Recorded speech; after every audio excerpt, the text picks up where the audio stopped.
बच्चों चलते हैं मेंटल मैथ्स पर्सन कोर्स कक्षा 8 के एक नए चैप्टर पर। बच्चों यहाँ पर मैंने पहली बार ये मेंटल मैथ्स लिया है हिंदी में, वो भी क्लास 8 का। मैं हूँ हरी सर और आप देख रहे हैं मेरा YouTube channel maths with Hari sir.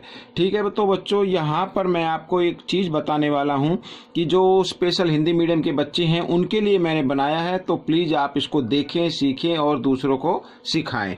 आइए चलते हैं एक नए चैप्टर पर। यहाँ पर बच्चों हम जो करने वाले हैं वो मैं आपको दिखा देता हूँ। अध्याय 5 है, आंकड़ों का प्रबंधन। ठीक है बच्चों, ये हम चैप्टर करने वाले हैं। यहाँ पर कुछ याद रखने योग्य बातें हैं जो आपको याद होनी चाहिए। ठीक है, इनका काफ़ी यूज होने वाला है।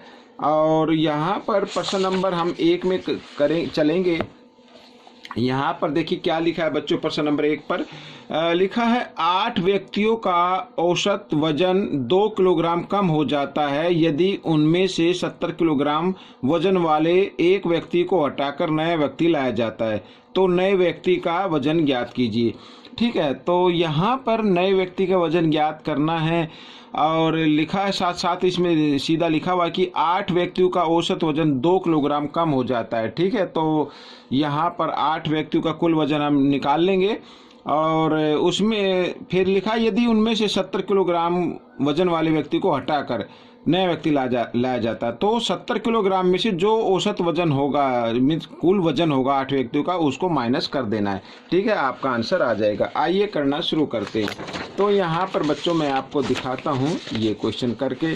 देखिए प्रश्न 1, ठीक है, प्रश्न 1 यहाँ पर 8 व्यक्तियों का औसत वजन लिखा है। यहाँ पर तो मैं लिख लेता हूँ 8 व्यक्तियों का औसत वजन। 8 व्यक्तियों का औसत वजन है 2 किलोग्राम। ठीक है, यहाँ पर ये इस तरीके से दिया हुआ है। तो 8 व्यक्तियों का कुल वजन निकाल लेते हैं।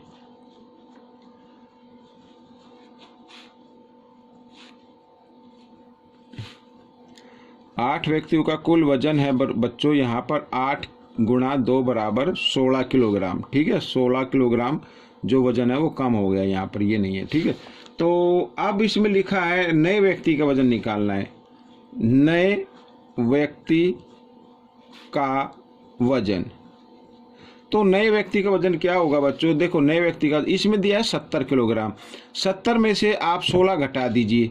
ठीक है, ये जो औसत वजन है ना, औसत का मीन्स 8 व्यक्तियों का कुल वजन जो आ रहा है इसको हम घटा देते हैं। तो यहाँ पर 10 में से 6 घटाएंगे 4 और यहाँ पर रह गया बच्चों 6 में से 1 गया 5, तो 54 किलोग्राम आएगा बच्चों नए व्यक्ति का वजन। ठीक है, ये आपका प्रश्न हल हो गया। ठीक है, आपको कैसा लगा मुझे जरूर बताएं। अब इसमें बच्चों देखिए यहाँ पर हम अगले क्वेश्चन को देख लेते हैं। मैं आपको दिखाता हूँ, ये देखिए यहाँ पर अगला क्वेश्चन प्रश्न नंबर 2। उस आलेख का नाम बताइए जिसमें आंकड़ों को समान दूरी पर बनाए गए दंडों के रूप में दर्शाया जाता है। ठीक है, दंडों के रूप में दर्शाया जाता है। तो मैं आपको दिखाना चाहूँगा कि किस प्रकार का इसमें होगा, अगर इसमें दिया हुआ है तो। ठीक है बच्चों, तो हाँ देखिए इस तरीके से बताया गया कि अगर इसका हमें नाम बताना है, इसे क्या नाम है, इस आलेख का नाम बताना है। अब देखो समान दूरी पर इनके बीच की दूरी जो है वो क्या है, समान रहेगी। ठीक है, तो इसका क्या नाम होगा बच्चों? इसका नाम होगा दंड आलेख। क्या नाम होगा? दंड आलेख। तो ये प्रश्न आपका हो जाएगा, सिर्फ आपको नाम देना है दंड आलेख। ठीक है, प्रश्न नंबर 2। तो इसका जो उत्तर होगा वो होगा दंड आलेख। इसमें करना कुछ नहीं है। ठीक है, दंड आलेख। तो आपके अगर एग्जाम में आते हैं तो ऑप्शन में आएगा ये, तो ऑप्शन अगर दंड आलेख कहीं पे हो तो उसको आप लिख देंगे। ठीक है, तो अब यहाँ पर देखो बच्चों लिखा है प्रश्न नंबर 3। उस आलेख का नाम बताइए जो एक संपूर्ण और उसके भागों में संबंध को दर्शाता है। ठीक है, तो ऐसा संपूर्ण बच्चों जो कि देखो मैंने बताया था कि आपको ना ये तो याद होना चाहिए। ठीक है, यहाँ पर देखो क्या लिखा है, आंकड़ों को वृत्त आलेख या पाई, ठीक है, पाई चार्ट का प्रयोग करके भी प्रस्तुत किया जा सकता है। एक वृत्त आलेख एक संपूर्ण और उसके भागों में संबंध को दर्शाता है। तो संपूर्ण संबंध में भागों को दर्शाता है, उस आलेख को बोलते हैं वृत्त आलेख। ठीक है, या पाई चार्ट। ठीक है, आइए इसका आंसर हम लिख देते हैं यहाँ पर। तो प्रश्न 3। तो क्या बोलेंगे उससे बच्चों, वृत्त आलेख या पाई चार्ट। ठीक है, इसे बोलते पाई चार्ट, ये इंग्लिश में होता है पाई चार्ट। तो बच्चों ये आपका उत्तर हो गया। पहले दो, ये 2, 3 प्रश्न नंबर 2 और 3 तो कोई ज़्यादा वो नहीं थे। अब प्रश्न नंबर 4 पर चलते हैं बच्चों। यहाँ पर प्रश्न नंबर 4 पर, ठीक है, लिखा है प्रथम 5 अभाज्य संख्याओं का माध्य ज्ञात कीजिए। आइए मैं लिख लेता हूं, प्रथम 5 अभाज्य संख्याओं का, ठीक है, माध्य ज्ञात करना है यहां पर।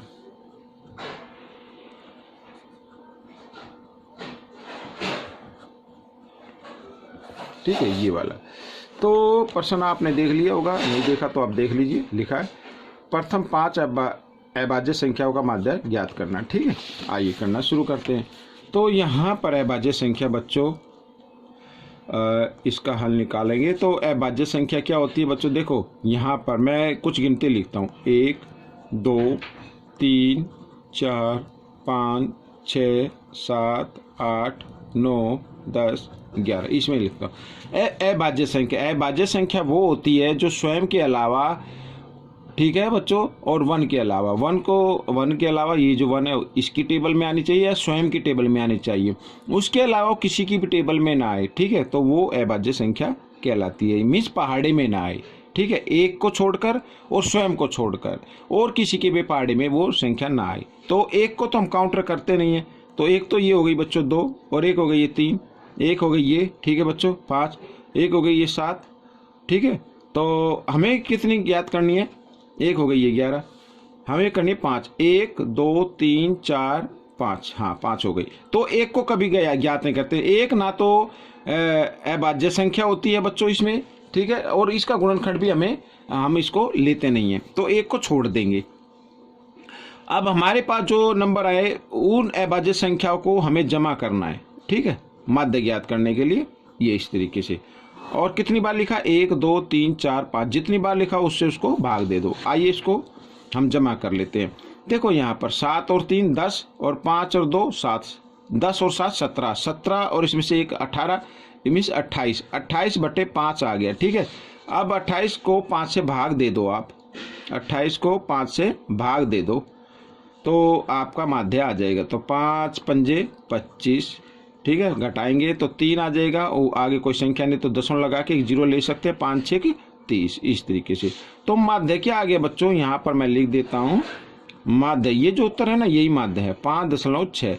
तो बच्चों ये प्रश्न हल हो गया। आपको ये प्रश्न 4 प्रश्न कैसे लगे मुझे जरूर बताएं, और इसमें से सीखकर आप दूसरे बच्चों को जरूर सिखाएं। मिलते अगले पार्ट में, तब तक के लिए धन्यवाद।